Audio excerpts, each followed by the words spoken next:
Good morning, good afternoon, good evening. जब भी आप ये लेक्चर देख रहे हो, जब भी ये लेक्चर सुन रहे हो, प्लीज मेरा रिक्वेस्ट है अच्छे से प्रॉपरली बैठ करके इसको सुनो, क्योंकि ये जितने चैप्टर आपने अब तक किए ना यार, उन सभी से सबसे ज्यादा इंपॉर्टेंट चैप्टर है। Not only your point of view exam, इसके अलावा आपको ये हर जगह पे मिलने वाला है, क्योंकि ये आपका प्रिपरेशन ऑफ फाइनेंशियल स्टेटमेंट है जो कंपनीज में यूज होता है। मतलब आप अभी ग्रेजुएशन कंप्लीट करने के बाद अगर किसी अकाउंट फील्ड में गए तो आपको वहां पे ये फाइनेंशियल अकाउंट देखने मिलेगा। यहां तक कि आप अभी कोई भी जो बिजनेस न्यूज़पेपर है वो उठा के देख लो, आपको कंपनीज के फाइनेंशियल स्टेटमेंट देखने मिलते हैं। तो वहां पे ये चीज बहुत ही ज्यादा इंपॉर्टेंट रखता है, एग्जाम पॉइंट ऑफ व्यू बहुत इंपॉर्टेंट रखता है। ये बैलेंस शीट आपको IR मतलब इंटर रिकंस्ट्रक्शन में है, सेमेस्टर 6 में और फिफ्थ सिक्स में भी है, 6 में भी है, एंड बायबैक ऑफ शेयर्स में भी था, आने वाले बहुत सारे चैप्टर्स में। इसलिए बोल रहा हूँ प्लीज प्लीज प्लीज, अगर अभी टाइम नहीं है, थोड़ा देख कर रुकने वाले तो प्लीज बंद कर दो वीडियो, बाद में देखो। Okay, let's start. Welcome back students, आप लोग के अपने क्लासरूम में। आज हम लोग बहुत इंपॉर्टेंट, जैसे कि मैंने कहा, बहुत इंपॉर्टेंट चैप्टर देखने वाले। एंड अगर इसमें कुछ भी छोटा सा भी डाउट हो तो प्लीज मुझे टेक्स्ट करो, हिंदी, इंग्लिश, मराठी एंड ओडिशा, बस ये 4 लैंग्वेज आता है कि इसमें से अलावा कुछ मत भेजना। ओके, मैं छोटी सी छोटी कंटेंट्स को एक्सप्लेन करने की कोशिश करूंगा, ठीक है। मतलब आप लोगों ने 11 से लेके TY लगभग 5 साल हो गए, आज आप लोग अकाउंट पढ़ रहे हो, ठीक है, कॉन्ग्रेचुलेशन। तो अब 5 साल में आपने क्या सीखा, आज देख लेते हैं हम लोग। पहला क्वेश्चन, हमारा बैलेंस शीट अकाउंट होता है या स्टेटमेंट होता है? पहला क्वेश्चन सिंपल सा मैंने पूछा कि हमारा बैलेंस शीट अकाउंट होता है या स्टेटमेंट होता है। तो कुछ लोग क्वेश्चन रहेगा अकाउंट, कुछ लोग क्वेश्चन रहेगा स्टेटमेंट। तो जिनका क्वेश्चन बोल रहा है, जिनका आंसर, तो कुछ जिन लोगों ने आंसर दिया है अकाउंट, मूर्खो सुन लो। पहली बात तो ये बैलेंस शीट अकाउंट नहीं लिखा जाता है, तो इट्स आवर स्टेटमेंट, ठीक है। जो क्या बताता है, देखो समझाता हूं मैं। आप लोगों ने फाइनल अकाउंट सीखा है ना? हाँ या ना तो बोलो। हाँ, तो आप लोगों ने जो फाइनल अकाउंट सीखा है, मुझे बताओ, हम लोग कभी भी कोई भी फाइनल अकाउंट क्यों प्रिपेयर करते?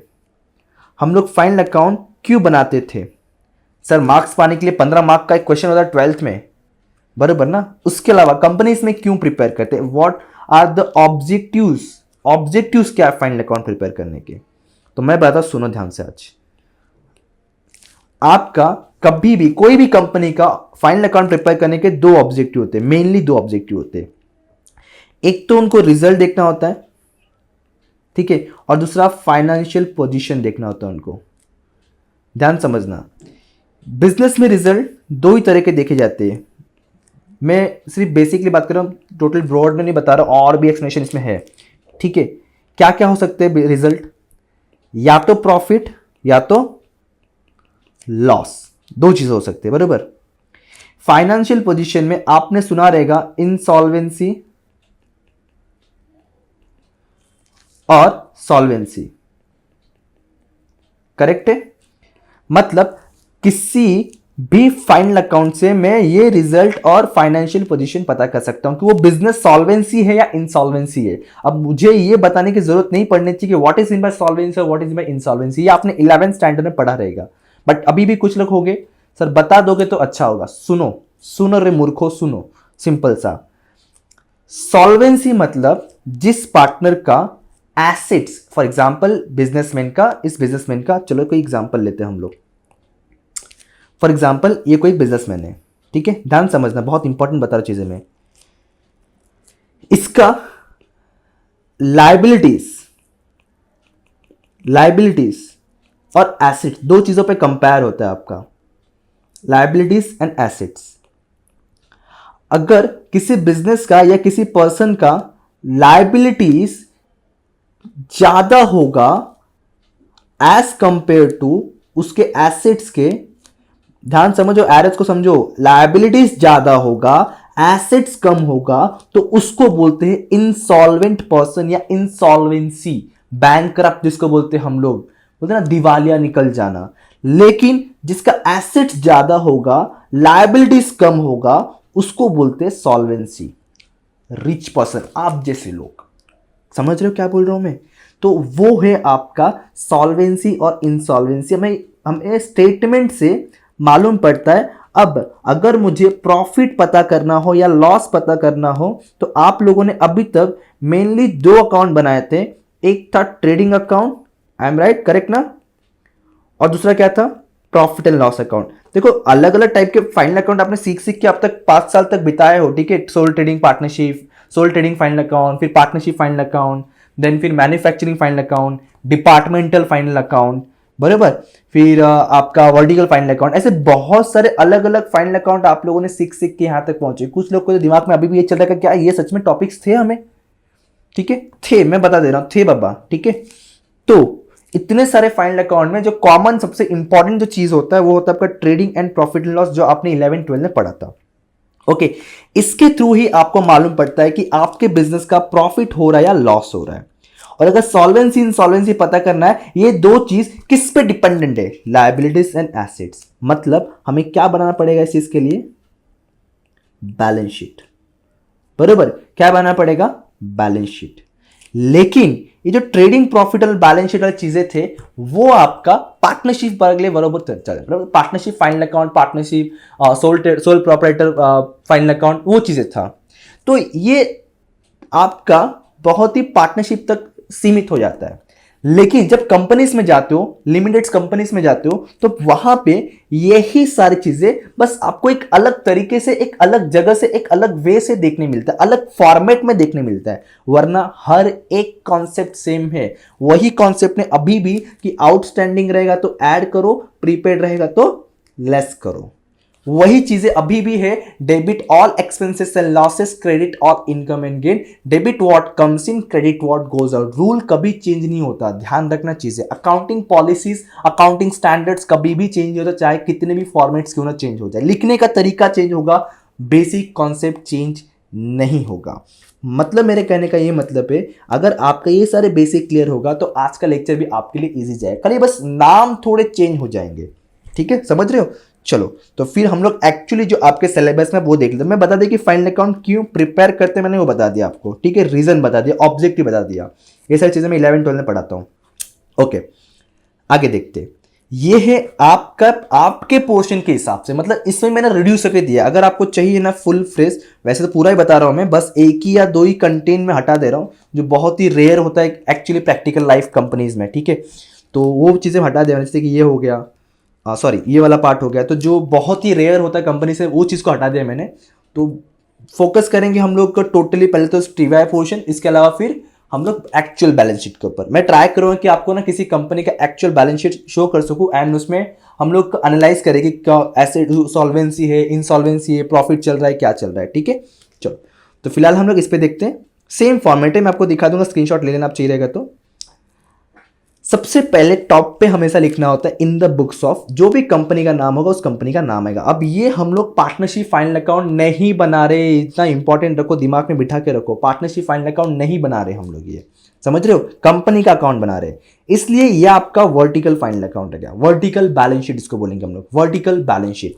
सबसे पहले इनमें क्या बनाना पड़ता है, इसके अंदर trading and profit and loss ना, तो ट्रेडिंग प्रॉफिट लॉस भी बनाएंगे, बट मैं पहले बैलेंस शीट को एक्सप्लेन कर रहा हूं। ट्रेडिंग प्रॉफिट लॉस बहुत छोटा सा फॉर्मेट है, वो समझ जाएगा आपको, ठीक है, बट मैं पहले बैलेंस शीट को एक्सप्लेन कर रहा हूं कि बैलेंस शीट में काफी ज्यादा आप लोग गोलमाल करते हो, गड़बड़ करते हो। सुनो, वर्टिकल बैलेंस शीट, क्योंकि ये वर्टिकल फॉर्मेट में है, जो हम लोग पहले देखते थे वो आपका हॉरिजेंटल फॉर्मेट में था, बराबर, ऐसा था, ठीक है। उसमें पूरा बैलेंस शीट हमने सीखा है दो पार्ट में डिवाइड होता है, कौन कौन सा, लायबिलिटीज एंड एसेट्स। कोई भी गलती से भी ना डेबिट क्रेडिट बोलना मत, अगर डेबिट क्रेडिट बोल रहे हो ना अपना सिर पटक लो सामने वाली दीवार पे, नहीं है सामने दीवार तो कहीं ना कहीं पटक दो, समझ रहे हो। तो बैलेंस शीट में डेबिट क्रेडिट नहीं होता है। तो बैलेंस शीट पूरा डिवाइड है आपका लायबिलिटीज एंड एसेट्स पे। तो वैसे ही अभी भी ये वर्टिकल बैलेंस शीट भी, ये देखो, ये equity and liability and second one assets में डिवाइड है। पहले हम लोग इक्विटी लायबिलिटी में जाते हैं। पहले मैं सिर्फ ओरली ऊपर से बताऊंगा कि क्या क्या कंटेंट्स है, एंड फिर मैं आपको अलग से नोट्स ऑफ अकाउंट बताऊंगा जो आपने एसवाई बीकॉम में पढ़ा है कि इसके अंदर क्या क्या चीजें आ सकता है मैक्सिमम आपके सिलेबस, या फिर मैक्सिमम बोल सकते हो। मैं ये जो बैलेंस शीट बता रहा हूँ ना बच्चों, ये टीवाई के हिसाब से नहीं बता रहा हूँ मैं, ठीक है। ये जो चीज़ें हैं आपको सीएस और सीएस सीएमए के फाइनल्स तक यूज होता है, यहाँ तक कि कंपनी में जो पोस्टिंग करते हैं वो सारी चीज़ें भी इंक्लूडेड है, ठीक है। तो प्लीज़ बोल रहा हूँ, स्टार्टिंग से आपको वही बोल रहा हूँ, प्लीज़ बोल रहा हूँ। चलो देखो अब ये पूरा जो इक्विटी लाइबिलिटी है ये टोटल 4 पार्ट में डिवाइड है, लेकिन मैंने आपको यहां पे 3 पार्ट बताया हुआ है। फोर्थ पार्ट देखो ये वाला है जो बहुत रेयर होता है किसी कंपनी में, share application money pending allotment. ठीक है, जो अपने 11-12 में पढ़ा रहेगा शेयर वाला, शेयर्स एंड डिवेंचर चैप्टर, वो उसमें का पार्ट है। चलो ठीक है, तो आपको क्या सीखना है कि हमारा पूरा बैलेंस शीट 3 पार्ट में डिवाइड है। पूरा बैलेंस शीट मतलब इक्विटी लाइबिलिटी 3 पार्ट में डिवाइड है। पहला तो है शेयर होल्डर फंड, दूसरा है नॉन करेंट लाइबिलिटी, तीसरा है करंट लाइबिलिटी। चलो मैं रिपीट करो, पहला है शेयर होल्डर फंड, सेकेंड है नॉन करेंट लाइबिलिटी, तीसरा है current liability. Okay, share holders fund देखो पार्टनरशिप फॉर्म में पार्टनर्स ओनर होते हैं, प्रोप्राइटरशिप फंड में प्रोप्राइटर जो सोल ट्रेडर है वो ओनर होता है। जब कंपनी की बात आती है तो शेयर होल्डर ओनर होता है, बरोबर ना। जो भी शेयर होल्डर्स होते हैं वो कंपनी के ओनर होते हैं। तो जो शेयर होल्डर्स के फंड है, जितने भी शेयर होल्डर के पैसे हैं उसी को इंक्लूडिंग बोलते हैं हम लोग शेयर होल्डर फंड। अब उसमें 3 पार्ट है, देखो 3 3 4 ऐसे याद रखना आपको। इक्विटी पूरा बैलेंस शीट 2 पार्ट डिवाइड है, इक्विटी लाइबिलिटी एंड एसेट्स, फिर लाइबिलिटी 3 पार्ट डिवाइड है, 1 2 3, और हर एक के अंदर 3 3 4 इस तरह से याद करना, 3 3 4। ठीक है, तो ऐसे, और हाँ फॉर्मेट आपको जैसे का वैसा होना चाहिए, ऊपर नीचे नहीं होना चाहिए वरना मार्क्स भी ऊपर नीचे हो जाएगा, ध्यान रखना रे बाबा। और एक बात, जब कभी बोल दिया ना क्वेश्चन में कि प्रिपेयर वर्टिकल बैलेंस शीट, तो चुपचाप से ना पहले ये जैसे का वैसा फॉर्मेट बना देने का, समझा, जैसे का वैसा फॉर्मेट बना देने का। फिर जो चीज रहेगा वो चीज लिखो, जो चीज नहीं है उसको ब्लैंक करके छोड़ देने का। फॉर्मेट भी, इससे क्या होगा, फॉर्मेट भी याद रह जाएगा आपको और आपका फॉर्मेट पूरा बन भी जाएगा। ठीक है, चलो आगे देखते और क्या है क्या नहीं है इसके अंदर। अब सुनो, पहला कॉन्सेप्ट दिया है इसमें share capital. Share capital, share जाने दो, पहले मुझे बता दो what is mean by capital. Capital क्या होता है मुझे पहले यही बता दो। आप लोग सोचो कैपिटल क्या होता है, पहले आप लोग मुझे यही बता दो। आप लोग 5 साल से कॉमर्स में हो, बराबर, 5 साल से। What is mean by capital, कुछ लोगों का आंसर आएगा सर अगर बिजनेसमैन बिजनेस स्टार्ट करने के लिए कुछ भी इन्वेस्ट करता है तो उसको बोलते हैं कैपिटल करने के लिए। वैसे यहाँ पे बहुत सारे शेयर होल्डर मिलकर के शेयर्स खरीदते कंपनी के, मतलब पैसा इन्वेस्ट कर रहे कंपनी के अंदर, तो उसको बोलते हैं शेयर कैपिटल। तो वो हो गया owner's fund, share holder fund. लेकिन कैपिटल आप लोगों ने क्या सीखा है कि जो पर्सन कंपनी में बिजनेस में पैसा इन्वेस्ट करता है वो कंपनी का हो जाता है मालिक, ओनर। तो ये तो ओनर का पैसा है, ओनर का बिजनेस है, मतलब ये तो कैपिटल तो एसेट्स में दिखना चाहिए ना यार, एसेट्स में दिखना चाहिए ना। जब खुद की चीजें हम लोग एसेट्स में लिखते हैं तो कैपिटल भी एसेट्स में लिखना चाहिए। लेकिन हम लोग कैपिटल को लायबिलिटी में क्यों लिखते हैं, सबसे बड़ा क्वेश्चन है। कुछ लोग का आंसर पता होगा बट कुछ लोगों को नहीं पता होगा। ये बहुत ही बेसिक कॉन्सेप्ट है और इंटरव्यूज में पूछे जाते हैं ऐसे क्वेश्चंस। मैंने क्या बोला, कैपिटल तो बिजनेसमैन खुद इन्वेस्ट करता है ना, बिजनेस भी खुद का है, तो इसको हम लोग लायबिलिटी में क्यों लिखते हैं, एसेट्स में ना लिख करके। क्वेश्चन तो मेरे ख्याल से वैलिड होना चाहिए ना, वैलिड क्वेश्चन है ना। सोचो, मैं आपको एक डायग्राम के थ्रू बताने की कोशिश करता हूं, प्लीज ध्यान देना। थोड़ा ट्राई करते हैं इसको समझने के लिए, थोड़ा टाइम जाएगा लेकिन एक बार अगर समझ गए ना तो जिंदगी भर काम देगा आपको। ठीक है, देखो फॉर एग्जाम्पल एक बिजनेसमैन है जिसको बिजनेस स्टार्ट करना है। कोई एक एग्जाम्पल मिल जाए, एनीवन बिजनेसमैन कोई अच्छा सा, हाँ ये देखो, चलो इसको लेते हैं हम लोग। फॉर एग्जाम्पल ये हमारा कोई बिजनेसमैन है जिसको बिजनेस स्टार्ट करना है। ठीक है, अब बिजनेस भी ले लेते हैं जस्ट फॉर एग्जाम्पल। ठीक है, ये आपका हो गया बिजनेस, ये हो गया हमारा बिजनेसमैन। ठीक है, ये हो गया हमारा बिजनेसमैन और ये हो गया हमारा बिजनेस। तो जस्ट सोचो, अगर इस बिजनेसमैन को बिजनेस स्टार्ट करना तो ऐसे ही चालू हो जाएगा? बिल्कुल नहीं, आपके हिसाब से तो सर बिल्कुल नहीं, मेरे हिसाब से किसी के हिसाब से बिल्कुल नहीं। इसको कुछ तो इसमें इन्वेस्ट करना पड़ेगा, बरोबर ना। इस बिजनेसमैन को कुछ तो इन्वेस्ट करना पड़ेगा। जैसे कि क्या इन्वेस्ट करना पड़ेगा बताओ। सबसे पहला चीज क्या चाहिए, पैसा चलाए, रोकड़ा चाहिए, रोकड़ा, बराबर, रोकड़ा चाहिए। किसी भी बिजनेस को स्टार्ट करने के लिए अपने को रोकड़ा चाहिए। तो फॉर एग्जांपल इसने कैश लाया, कैश। इसके अलावा फॉर एग्जांपल घर पे उसके पास कुछ फर्नीचर्स थे। मैंने कहा थोड़ा टाइम लगेगा बट प्लीज ध्यान दो, समझेगा। ठीक है, ये सारी चीजें ला करके वो इन्वेस्ट कर रहा है इसमें, तो इसको क्या बोलेंगे हम लोग, कैपिटल ना। जो सीखा है अभी तक हमने, और करेक्ट सीखा है, रॉन्ग नहीं सीखा, मैं ये नहीं बोल रहा रॉन्ग है, मैं सिर्फ इसके पीछे पीछे कॉन्सेप्ट पूछ रहा हूँ, जिसको क्या बोलेंगे हम लोग, कैपिटल बोलेंगे। प्रॉपर है कि बिजनेसमैन ने अगर कुछ भी बिजनेस में इन्वेस्ट किया तो उसको कैपिटल बोलेंगे। लेकिन मेरा क्वेश्चन ये है कि बिजनेस भी खुद का, बराबर, पैसा भी खुद का, तो ये तो एसेट्स में दिखना चाहिए, लायबिलिटीज में क्यों दिखता है? तो सुनो, अभी सुनो, जिनको नहीं पता वो सुनो। जब कभी बिजनेस स्टार्ट होता है ना, जब कभी भी कोई बिजनेस स्टार्ट होता है, इनका और इनका, मतलब इस बिजनेसमैन ने बिजनेस स्टार्ट किया, तो एज पर कंपनीज एक्ट 1956, अब कुछ लोगों से कुछ कानून हुआ, कानून सुनो, लेकिन एक्चुअल कानून क्या है, इसके पीछे पीछे का लॉजिक क्या है, और अमेंडमेंट 2013 और अभी जो रिसेंटली आया 2020, इन सभी के हिसाब से जब कोई बिजनेसमैन बिजनेस में पैसा इन्वेस्ट करता है, एक बिजनेस स्टार्ट होता है, तो इन दोनों का लीगल एंटिटी अलग हो जाता है। I am saying legal entity अलग हो जाता है, मतलब different person from each other. यहां पे दोनों भी अलग अलग हो गए, दोनों भी अलग अलग हो गए, मतलब ये भी एक इंसान है और यहां पे ये भी एक इंसान है।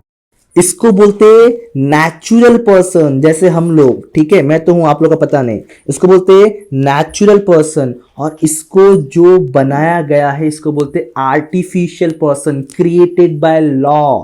मतलब यहां पे कानून के हिसाब से क्या माना जाता है कि ये भी एक तरह का इंसान, ये भी एक तरह का इंसान, इसको नेचुरल पर्सन, इसको आर्टिफिशियल पर्सन, मतलब रूल के हिसाब से कुछ ऐसा बन गया कि इस बिजनेसमैन ने इस इंसान को उधारी में पैसा दिया है। और हम लोग 5 साल से जो अकाउंट सॉल्व कर रहे हैं ना, हमेशा इसके बुक में नहीं सॉल्व करते हैं, ऑलवेज हम लोग बिजनेस के पॉइंट ऑफ व्यू से सोचते हैं, हमेशा as a business, as a company सोचते हैं। मतलब मैं अगर कंपनी हूं तो क्या बोलूंगा कि एक इंसान बिजनेसमैन ने मेरे बिजनेस में इन्वेस्ट किया है, मुझे पैसा उधारी दिया है।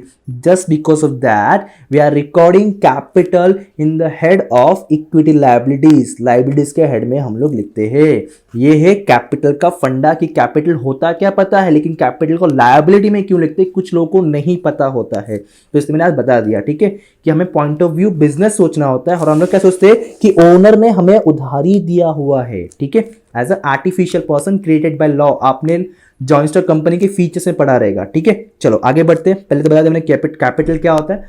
अब ये तो नॉर्मल बताया मैंने, अब ऐसे इस बिजनेस में बहुत सारे लोग पैसा इन्वेस्ट करेंगे तो सारे के सारे शेयर होल्डर हो जाएंगे, ठीक है, तो वो शेयर कैपिटल बन जाता है आपका। ये मुझे बताने की जरूरत नहीं कि शेयर कैपिटल क्या होता है, बायबैक ऑफ शेयर्स में हमने काफी अच्छा एक्सप्लेनेशन देखा था। अब बात करते हैं रिजर्व सरप्लस। मैंने कहा थोड़ा टाइम लगेगा लेकिन क्लियर करके लेंगे सारी चीजें। रिजर्व एंड सरप्लस, सरप्लस चलो समझता है बचा हुआ पैसा, प्रॉफिट एंड लॉस वाला पैसा, but what is mean by reserve? देखो नाम से समझ रहे, रिजर्व करके रख रहे, तो reserve categories kind of, reserve करके सीट रिजर्व के रखा हुआ है, बरोबर। इसका मतलब क्या है कि हम रिजर्व की बात करो सिंपल सा अगर, तो मेरा ही पैसा मैंने साइड में करके रखा है। मैंने आपको हर लेक्चर में ऐसे ही कहा रहेगा कि बिजनेस क्या करता है, अपने प्रॉफिट में से थोड़ा पैसा साइड में करके रखता है। अब पैसा बिजनेस का रखा भी बिजनेस ने खुद है साइड में, तो बिजनेस का सारी चीजें हुआ, फिर भी हम लोग लायबिलिटी में लिखते हैं same as it is capital. क्यों? क्यों? रीजन सोचो, रीजन क्यों? देखो इसका भी रीजन समझते हैं, इसका भी रीजन हम लोग समझते हैं। कोई पेज मिल जाए मुझे एक्स्ट्रा, पेज मेरा क्रिएट हो नहीं रहा है, एक काम करता हूँ मैं इसी को रफ कर देता हूँ, ठीक है, शायद कुछ टेक्निकल इशू है, फाइन, इसको मैं हटा देता हूँ। देखो समझना इंपॉर्टेंट है, प्लीज ना, इंपॉर्टेंट है रिजोर्स। ये सारे जो बता रहा हूँ सारे कंपनीज में अगर जाते हो आप, एमएनसीज कंपनी में स्पेशली, तो वहाँ पे इंटरव्यूज के क्वेश्चन है। देखो फॉर एग्जाम्पल जो मैं प्रॉफिट कमाता हूँ ना, अर्न करता हूँ, ये मेरा प्रॉफिट एंड लॉस अकाउंट है, ठीक है, जस्ट एज्यूम, ऐसे प्रॉपर बॉक्स नहीं बना रहा हूँ मैं, जस्ट समझाने के लिए बता रहा हूँ मैं। ये हमारा प्रॉफिट एंड लॉस अकाउंट का बैलेंस अमाउंट है, ठीक है, और हमने ऐसे छोटे मोटे ना अकाउंट्स बना के रखे हुए हैं। समझाता हूँ किस चीज़ का अकाउंट से, ऐसा चीज़ें ऐसे हमने कुछ अकाउंट्स बना के रखे हुए, ठीक है। फॉर एग्जाम्पल एक हो गया जनरल रिजर्व अकाउंट, इसको बोलेंगे जनरल रिजर्व अकाउंट। सेकेंड मान लो कि डिविडेंड पे करने के लिए अकाउंट बना के रखा हुआ है, जिसको डिविडेंड रिजर्व फॉर डिविडेंड बोलते हैं, या फिर आरडीडी बोलते हैं हम लोग, आरडीडी बोलो या फिर बोल सकते हो पीएफ, पीएफ वाला, ठीक है, पीएफ प्रोविडेंट फंड अकाउंट। सुना है ना सब नाम, तो ये सब नाम तो अपने नए नहीं है। डिविडेंड पे करने के लिए मुझे पता है कि आगे जाकर डिविडेंड पे करना पड़ेगा या फिर इंटरेस्ट पे करना पड़ेगा। जनरल रिजर्व, अब ध्यान समझना, फॉर एग्जाम्पल आपने कुछ अर्निंग किया है इस साल में इस बिजनेस में, तो आपके प्रॉफिट एंड लॉस में अकाउंट में दिखता रहेगा पैसा, बराबर ना। जितने सारे पैसे हैं आप लोग अर्न कर रहे हो वो सब आपके प्रॉफिट लॉस अकाउंट में शो होता रहेगा कि बाबा मैंने कमाया है, करेक्ट, ऐसा समथिंग कुछ। तो ये सारे पैसे आपके प्रॉफिट एंड लॉस में दिख रहा है, शो हो रहा है। ओके, अब हुआ क्या सुनो, कंपनी क्या करता है, कभी भी ये पूरा का पूरा पैसा अपने ओनर्स में डिस्ट्रीब्यूट नहीं करता है।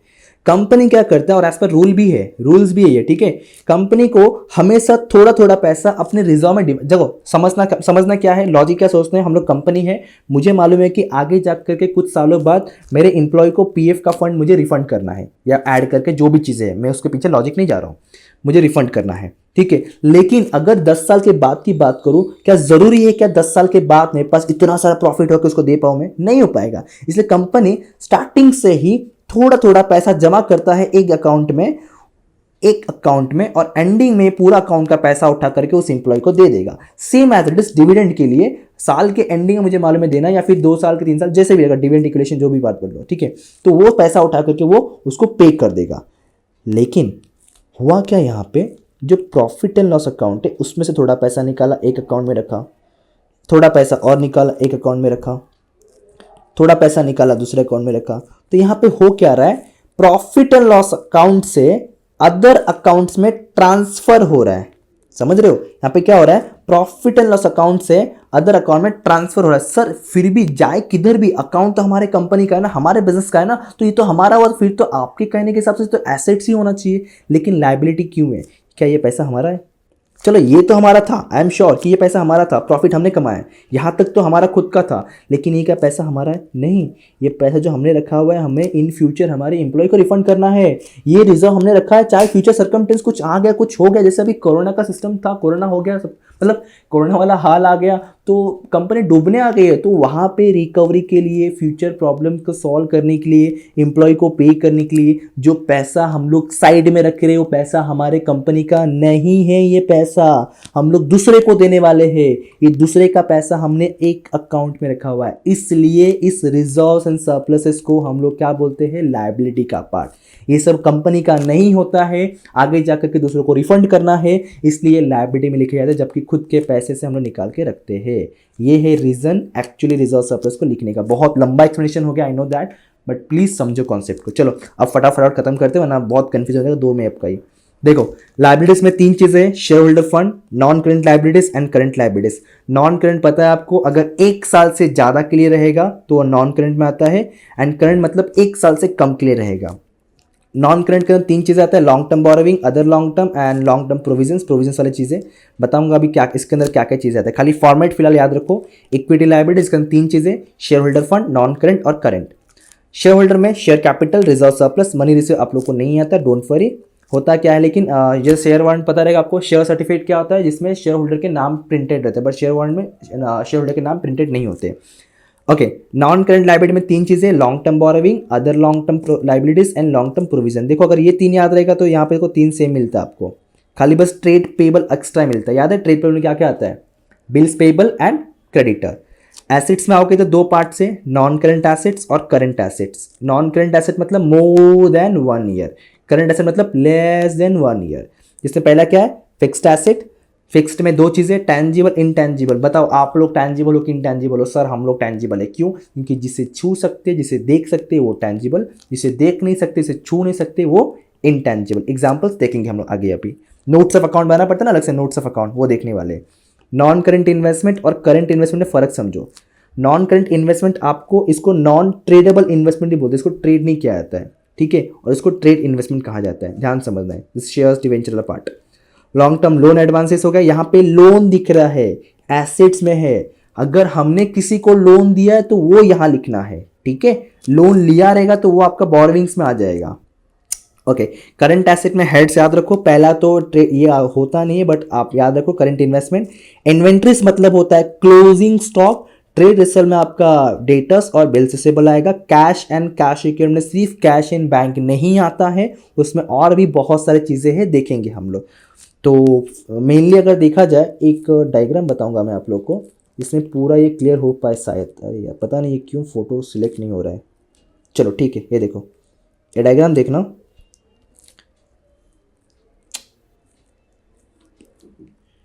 आई थिंक कुछ तो इश्यू है इसमें, ठीक है। ये डायग्राम को हम लोग दूसरी जगह पे ओपन करते हैं। हाँ देखो, ये एज पर 2013 सेक्शन 129 के हिसाब से है, 14 से एप्लीकेबल हुआ है। इसी को हम लोग बोलते हैं शेड्यूल 3। ऑब्जेक्टिव पूछता ही है, जो आप लोग फॉर्मेट देख रहे बैलेंस शीट वाला और प्रॉफिट लॉस देखने वाले, इसको शेड्यूल 3 बैलेंस शीट बोलते हैं हम लोग। टोटल 2 पार्ट में डिवाइड है, एक है बैलेंस शीट स्टेटमेंट, दूसरा statement of profit and loss. Balance sheet को हम लोग पार्ट 1 बोलते हैं या फिर पार्ट ए बोलते हैं, और इसको पार्ट बी या फिर पार्ट 2 बोलते हैं। ये सब ऑब्जेक्टिव में पूछता है, अभी जो पेपर हुआ ना उन्हें पूछे गए टीवाई में। फिर टोटल बैलेंस शीट आपका 2 पार्ट में डिवाइड है, मैंने कहा इक्विटी लायबिलिटी, दूसरा एसेट्स। एसेट तो 2 ही है, करंट, नॉन करंट और करंट वाला।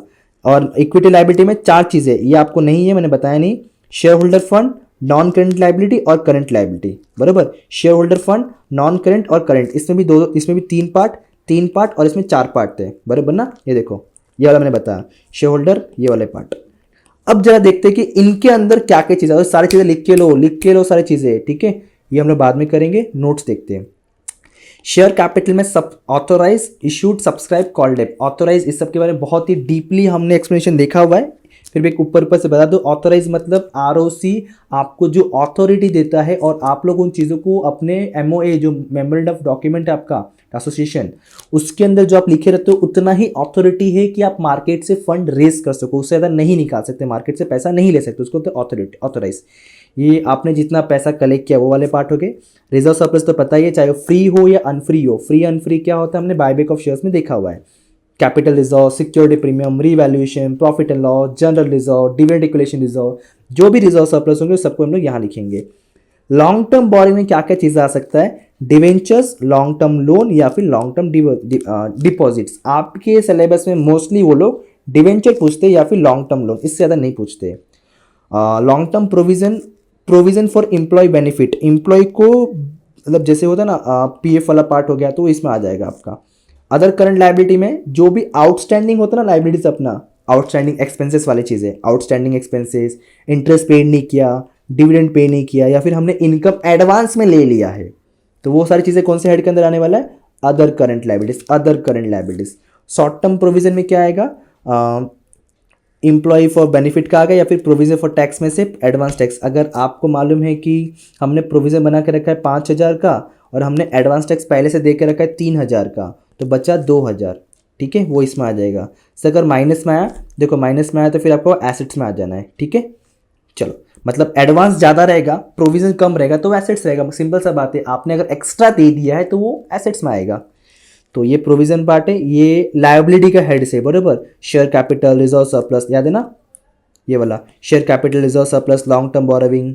तो उसके अंदर वाली चीज़ें आपको क्या करना है, ये तो जैसे का वैसा लिखना है, इसके अलग से वर्किंग नोट बनाने पड़ते हैं। तो वर्किंग नोट में क्या क्या और कैसे कैसे लिखना वो मैं बता रहा हूँ अभी, ये ठीक है। उसी को बोलते हैं notes of account, compulsory important part of answer, marks मिलता है इसके ऊपर।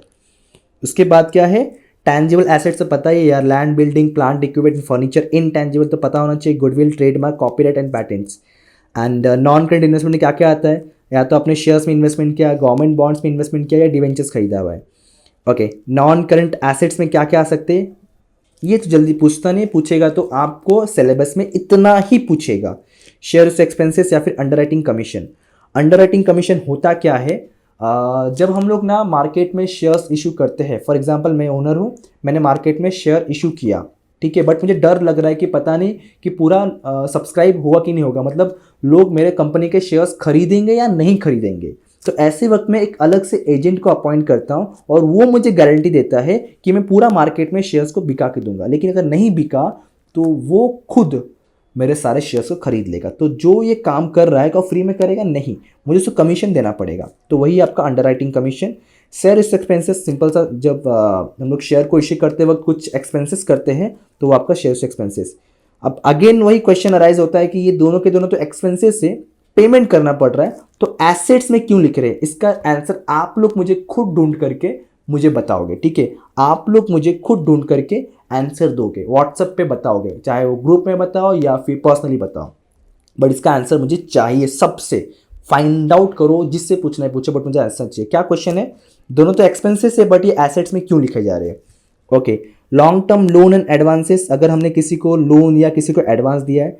ट्रेड रिसीवेबल्स, डेटस और क्रेडिटस, दो चीजें पता है ना, रिसीवेबल में डेटस आता है, पेएबल में क्रेडिटस आता है। डेटस मतलब हमने किसी कस्टमर को उधारी में सामान बेचा है, उससे पैसा आने वाला है, तो उसको बोलेंगे डेटस। एंड क्रेडिटस मतलब हमने किसी से उधारी में सामान खरीदा है, उसको पे करने वाले हैं, तो क्रेडिटर होता है। तो इस जस्ट आपको सारी चीजें इन्फॉर्मेशन दिया होता है क्वेश्चन में कि 6 मंथ अबव 6 मंथ का वो लिखना होता है। जब सम करेंगे तो पूरी तरह से क्लियर हो जाएगा। 2 सेकंड का ब्रेक ले लो, खत्म 2 सेकंड। चलो, आरडीडी न्यू बैड डेट्स रहेगा तो माइनस कर देंगे। चलो, कैश इन कैश इक्विटी, मैंने कहा कि सिर्फ कैश इन बैंक नहीं आता, कैश इन बैंक के अलावा चेक्स एंड कुछ ड्राफ्ट वगैरह दिए रहेंगे तो वो भी आएगा, ठीक है? हाँ, बैंक ओवरड्राफ्ट रहेगा तो माइनस करना पड़ेगा आपको, यहाँ से ध्यान रखना, ठीक है? बैंक ओवरड्राफ्ट रहेगा तो माइनस करना पड़ेगा। शॉर्ट टर्म लोन एडवांस में क्या क्या आ सकता है? आपने जो प्रीपेड किया है ना, प्रीपेड एक्सपेंसेस वगैरह, जैसे ना प्रीपेड सैलरी, प्रीपेड वेजेस, ऐसा कुछ रहेगा तो वो लोन एंड एडवांसेस के अंदर लिखना आपको। कंटीजेंट लायबिलिटी, आज का वीडियो बहुत लेंदी हो चुका है तो आज मैं एक्सप्लेन नहीं करूंगा ये कंटीजेंट लायबिलिटी क्या होता है और इन चीज़ों को क्यों लिखते हैं, ये आप लोग फाइंड आउट करोगे। चलो एक काम करते, जाते थे खत्म ही कर देते कंटीजेंट लायबिलिटी। छोटा सा बताता हूँ, देखो, which liabilities is depend on future event, it may be happen, it may be not happen। जो लायबिलिटी फ्यूचर के इवेंट के ऊपर डिपेंड करता है, हो भी सकता है वो हमारे लिए लायबिलिटी, हो भी नहीं सकता है, उसको बोलते हैं कंटीजेंट लायबिलिटी। सर कोई एग्जांपल? देखो बहुत छोटा सा एग्जांपल बताता हूँ। फॉर एग्जांपल कोई, ये हमारा कोर्ट है, कोर्ट में हमारा केस चल रहा है, ठीक है? हम बिजनेसमैन है, हमारा कोर्ट में केस चल रहा है। तो अगर कोर्ट में केस चल रहा है, 31 मार्च आ गया और कोर्ट में केस क्या चल रहा है कि मुझे पेमेंट करना है, मुझे मतलब मैं कौन कंपनी, मुझे पेमेंट करना है सामने वाले को 1 लाख रुपए, तो 1 लाख रुपए तो मेरे लिए लायबिलिटी है ना, पे करना है इसलिए, लेकिन कंफर्म नहीं है पे करना है। अगर मैं कोर्ट में केस जीत दिया कि नहीं पे करना है, मुझे नहीं पे करना है, नहीं पे करना है, तो मेरी लायबिलिटी नहीं बनेगा, क्योंकि सिंपल से पे ही नहीं करना पड़ेगा। लेकिन मैं अगर कोर्ट में केस हार गया तो इन फ्यूचर मुझे वो पे करना पड़ेगा। अभी 31 मार्च आ चुका है बट फिर भी कोर्ट में केस चल रहा है। 31 मार्च को जब मैं बुक्स को क्लोज करूंगा उस दिन मैं क्या दिखाऊं बुक्स में? लायबिलिटी के दिखा नहीं सकता, क्योंकि पे करना कंफर्म नहीं है, एसेट्स तो है ही नहीं, एक्सपेंसेस तो है ही नहीं। इसलिए बैलेंस शीट खत्म होने के बाद सबसे नीचे जस्ट इंफॉर्मेशन इसको लिखा जाता है कि ये मे भी पे करना पड़ सकता है, डिपेंड ऑन फ्यूचर इवेंट, इसलिए इसको बोलते हैं कंटीजेंट लायबिलिटी। एग्जांपल यहाँ बता कर रखा है, बिल डिस्काउंटेड, या फिर देखो जो एग्जांपल बताया मैंने ये वाला है, ठीक है? चलो फिलहाल के लिए इतना ही। एंड मैंने जो क्वेश्चन पूछा आप लोग को, मुझे इसका आंसर चाहिए, व्हाट्सअप करो, जैसे भी करो बताओ।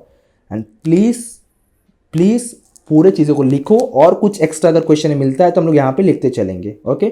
तब तक के लिए, नेक्स्ट वीडियो के लिए, तब तक के लिए thank you so much, bye bye, good night, जय हिंद।